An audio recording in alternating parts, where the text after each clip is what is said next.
நம்ம பார்க்குற மாடு பார்த்தீங்கன்னா செவலை வெள்ளைனா இது. செவலை வெள்ளை மூஞ்சிட்டு மாதிரி லைட்டாக கருப்பு இருக்கும். ஜெர்சி நல்ல ப்ரீடு இது. சின்ன சின்ன வெள்ளை கொம்பு பால் கொம்பும்பாங்க. நல்லா மடி செட்டு பாருங்க, பிரம்மாண்டமான மடி செட்டுனா கண்ணு பார்த்தா 10 நாள் டைம் இருக்கு. Okay brother. நல்லா நான் ஃபுல்லாக மடி எடுத்து தான் கண்டு போது. இந்த மாடோட ஸ்பெஷல் பார்த்தீங்கன்னா நரம்பு தர தானே அப்படியே அடி ஒரு பூராமே ஒரு நரம்பாக தான் இருக்கும். பைப் மாதிரி இருக்கும்.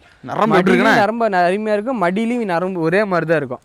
பட்டையை கலப்புதுன்னா பிரதர்? பட்டையை கலப்பு அடி வயிறு பூராமே ஒரு நரம்பாக தான் இருக்கும். மடி செட்லேயும் நரம்பு அப்படி இருக்கும். ரோஸ் காம்பு அடிக்கு ஒரு காம்பு இருக்கும். Okay brother. இன்னும் கண்ணு பார்த்தா 10 நாள் இன்னும் இந்த மாதிரி நான் டபுள் மாடுக்கு மடி எடுத்தேன்னா கண்ணு போட்டோம். நல்லா கிளி கொம்புல கட்டுதல் கண்ணு லட்சணமான மாடு. தாராளமாக 10 கண்ணு தாராளமாக வச்சிருக்கலாம்.